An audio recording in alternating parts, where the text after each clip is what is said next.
Welcome and thank you for joining us today. I'm Nina Newman. I'm the Director of Admission and Financial Access here at King School. I'm delighted to share with you a little bit of a deeper dive into our academic program in grades 1 through 5. Joining me are three esteemed colleagues, and I'm going to go ahead and let them introduce themselves before we start into the questions. Sandy, do you want to kick it off? Sure, absolutely. Good afternoon, everyone. My name is Sandy Lazier Duff. I am the head of the lower school, and it's my pleasure to be with you today. Um, and thank you. And I'm going to pass it over to my colleague, Mrs. Krupe. Good afternoon. I'm Mary Beth Krupe, Director of Curriculum and Instruction here at the lower school. And just to tell you a little bit about what I do, I am very fortunate in that I work with everything that pertains to curriculum and teaching. I do work with all of our community members here at King. I work with students, teachers, and families to make sure our students are blossoming and thriving while here at the lower school. And it's really a pleasure to have that opportunity to work with everyone every day. Good afternoon. I'm Go Allison. ahead, Alice. Oh, sorry. No, I was going to say, go ahead. Oh, thank you. I'm Allison Sparks. I'm the librarian technologist. I see my role as sort of bridging literacy with actual books to literacy with our competency with technology and nurturing innovation and curiosity and expanding our imaginations, whether it's in a book, through a book, or through perseverance in our technology challenges. So that's my role at the school, and I love it. Thanks so much, Allison. So I'm going to ask our panelists a few questions, but we'd love to take questions from the audience as well. We'll be using the Q&A feature at the bottom of your screen. So as something occurs to you, feel free to add it in there, and then I will weave that right into the questions that I prepared. Sandy, can we have you start off with an overview of what we mean by inquiry-based learning? Sure, absolutely. At the lower school at King, we use an inquiry-based approach to engage children in learning. And the vehicle that we use for that is project-based learning in grades 1 through 5. Inquiry-based learning means that the students are active participants in their education rather than passive recipients of information. Instead of a teacher standing in front of the children delivering facts that they have to memorize, our students are asking questions. They are investigating solutions. They are solving problems. They are building and understanding through exploration and discovery. You can think of our teachers as guides, as facilitators who are providing the tools that children need to make sense of their world. They're providing the structure, they're providing the support. However, it's the children who are doing the heavy lifting of learning. This approach emphasizes critical thinking, collaboration, problem solving. The students are exploring topics deeply. They're making connections. They're engaging in dialogue with each other. It's interdisciplinary, where the children are applying what they're learning in real world context, things that matter to them. One of the beauties of this approach, we absolutely, we see children as natural scientists. That is how they make sense of their world, and we build on those instincts that they already have. That's what inquiry is all about. When we engage children in hands-on exploration, when they can touch, when they can manipulate, conduct research, when they can discover, something magical absolutely happens. And now literacy and math and social studies, all of those concepts begin to make sense to them. It is part of that discovery process. One of the things, if you could think of fourth grade, one of the ways that we really bring it to life is thinking about interdisciplinaries, where the students will start out with an essential question and they're digging deeper into it. And so not just focusing, when we think about math, not just focusing on the memorization of multiplication facts, but also helping them to understand the concepts behind the math. We want them to know the why, not just the what of what they're doing, And certainly at times, it's fun, it's engaging. And even when it's frustrating for the children, the teachers will step in to help them understand those concepts. Our teachers are incredibly skilled at meeting students where they are, differentiating the instruction. And that is part of the inquiry-based approach. It's really working with children and making sure that we are meeting their needs. This approach makes the learning is super engaging. It's about preparing students for the future. It's about preparing them for our world that is ever evolving, fostering their curiosity, encouraging collaboration, and really helping them develop the skills that they will carry with them throughout their lives. Not just the moment, not just the time, the grade level that they're in here at King, but really what does it mean to be a critical thinker? What does it mean to problem solve, to collaborate, to understand multiple perspectives? And that's really what inquiry-based learning is all about. Thanks, Sandy. And for those of you joining us today, inquiry-based learning is something that we use in our middle school and upper school as well. Of course, it looks different for 12-year-olds and 17-year-olds than it does for our 10-year-olds or even our 6-year-olds. But it is sort of an umbrella term that, as Sandy said, really starts with presenting kids with an opportunity to do their own research and ask questions and solve problems, as opposed to sort of being spoon-fed, if you will. In the lower school, that looks a lot like project-based learning. We're really committed to project-based learning. In the upper school, it evolves a little bit from there. But I was hoping, Mary Beth, you could sort of explain how we balance or how we do project-based learning and still make sure we're meeting standards and advancing kids, helping them develop the skills that we want them to learn in each grade level. Sure, be happy to answer that. So at the lower school, our project-based learning, it really enables us to go even deeper into the standards, as well as to teach various content matter. So for example, something that I think that makes our curriculum really unique here at the lower school is not only do we do our project-based learning, which is grounded in the standards. And I like to say, since it's grounded in standards, we never go out of style. But there's also relevancy, which I think is so important in that making the context of what we learn relevant.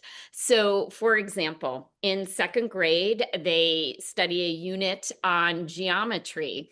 And our essential overarching question is, how is geometry utilized throughout the world? So the students explore Ndebele homes, they study kente cloths and Grecian vases, as well as mosaics. So we start taking a more global approach here too, to study how is geometry utilized, not just, here at King's School, but also throughout the world. Another example of our project-based learning would be in fourth grade. And here they read the book Rules. And one of the themes is really perseverance and celebrating acceptance and differences. And not only are we teaching our students how to write a 5-paragraph essay and discussing theme, but we also talk about that relevancy and making the learning relevant. And so the students start to explore, what type of learner am I? Am I a visual learner, an auditory learner, or a kinesthetic learner?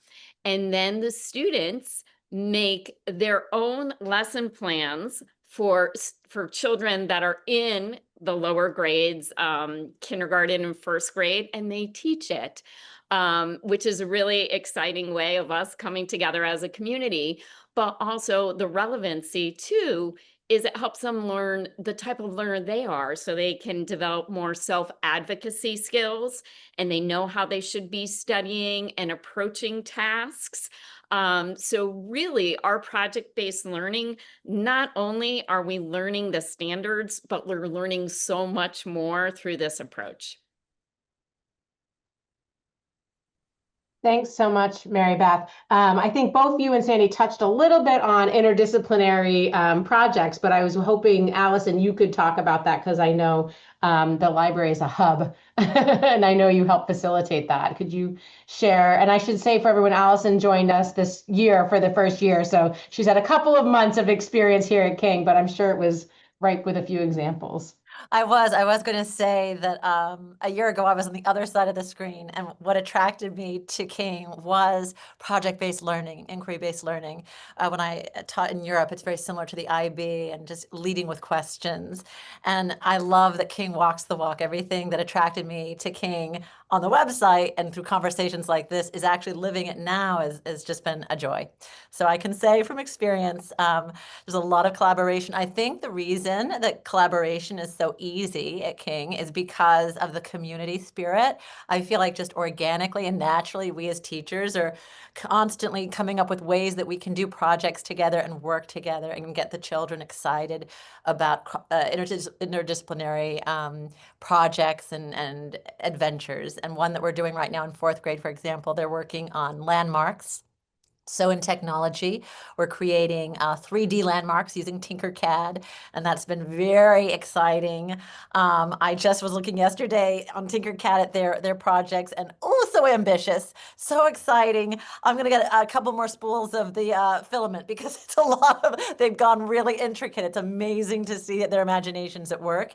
Then in 3rd grade, we're working on Connecticut projects. So with the teachers, we're doing pamphlets on Canva. We're designing, and they're using editing tools and becoming very confident with using their Chromebooks and their MacBooks.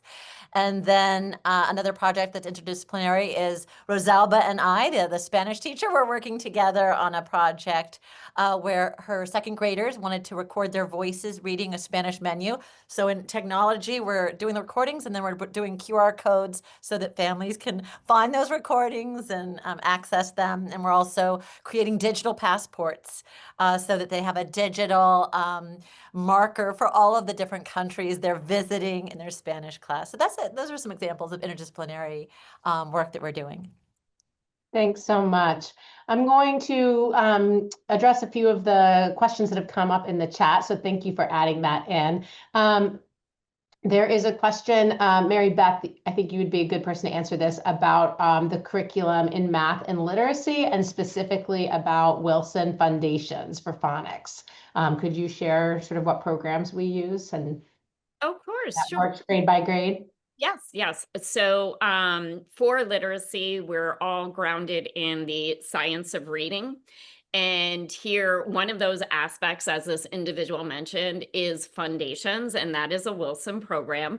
We very much believe in the direct teaching of phonemic awareness and phonics. And then we also work with our students on fluency as well as comprehension skills.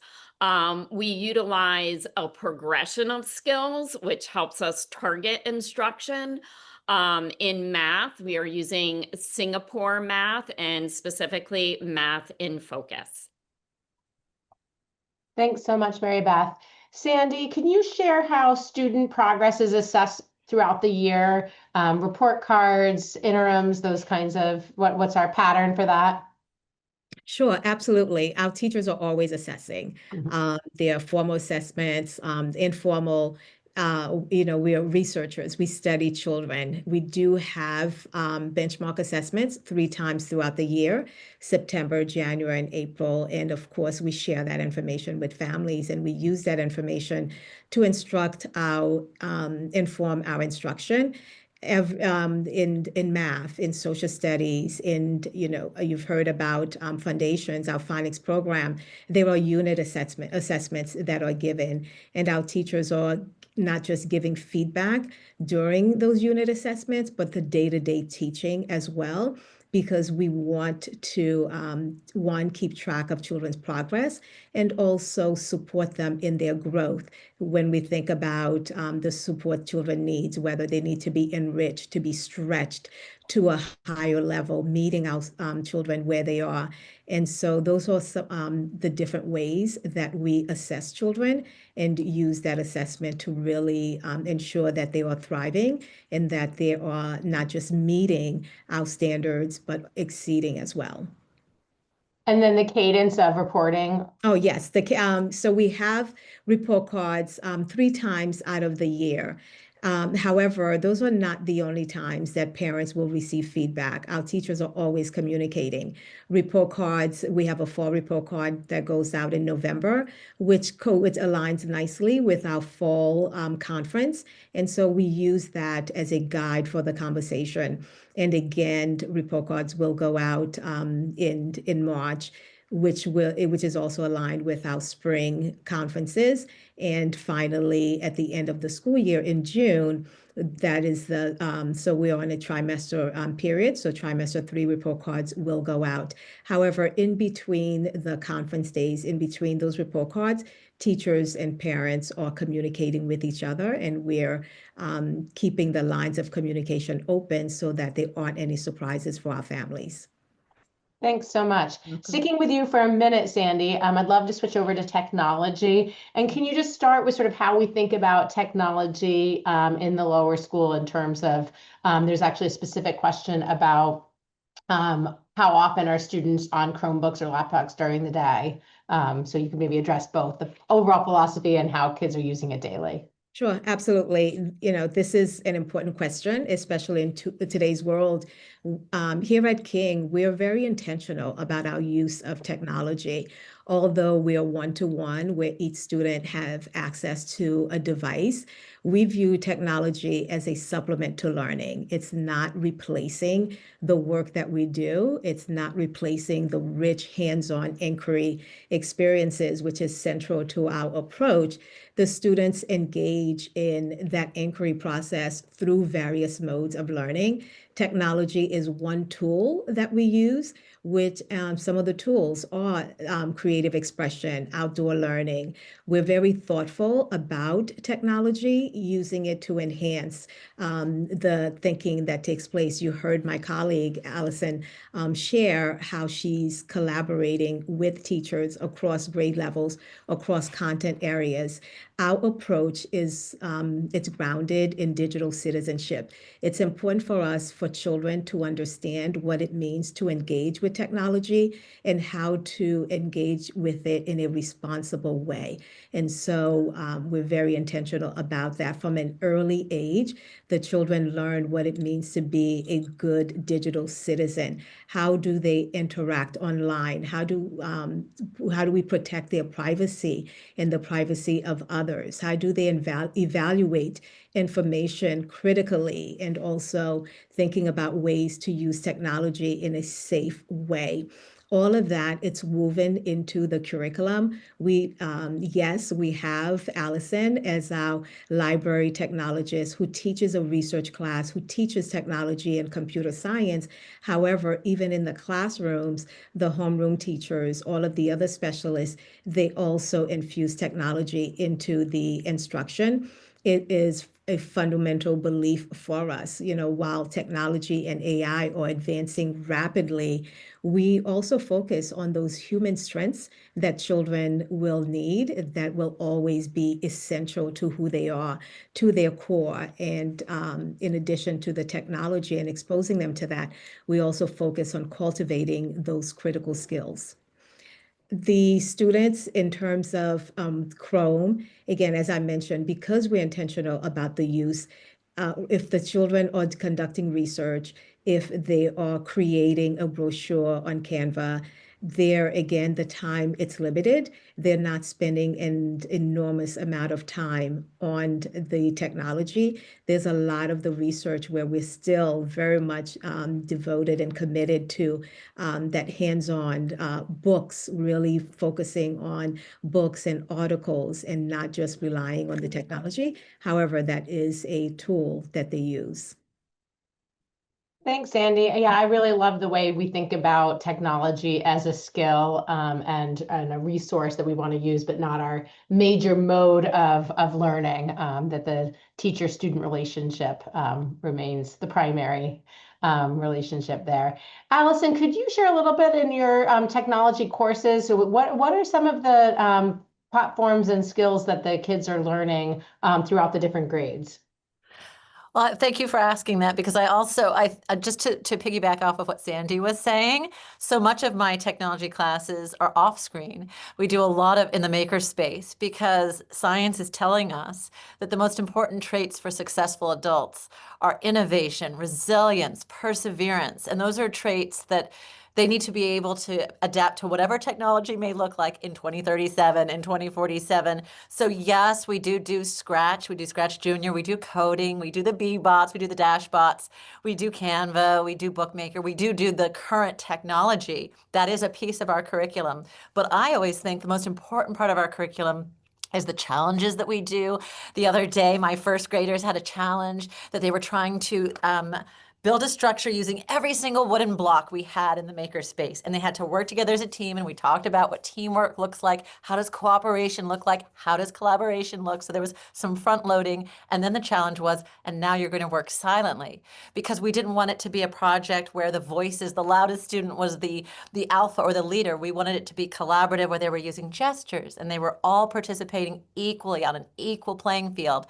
And it was tremendous and beautiful. And if you look at our Instagram, you'll see the Viking ship that they built. That was like, I was like, oh, what just happened? But yeah, so to answer your question, Nina, technology, there is the piece that we're using the current technology. We're definitely on that razor's edge, but it's also, I think, a big part of our curriculum is the resilience, is the grit, is the persevering and not giving up and working with our peers and collaborating. And that's very central to what we're doing in the tech classes. Thanks so much. Patience with technology is always a skill we need to develop and enhance, right?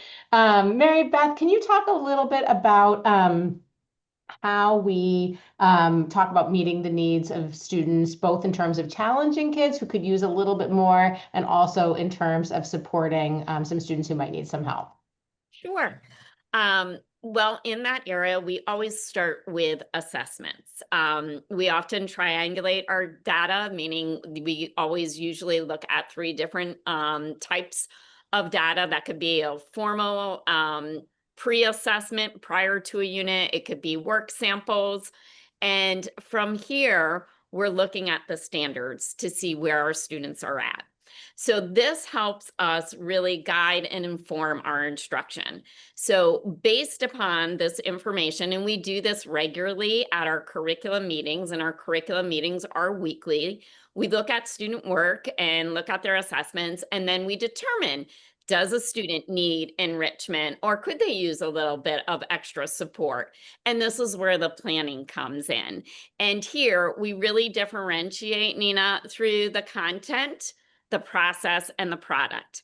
The content might be, for example, could be text complexity. Here at King, we're so fortunate. We have an abundance of materials. So we are able to help match readers to text and utilize that text complexity. It could also mean the process.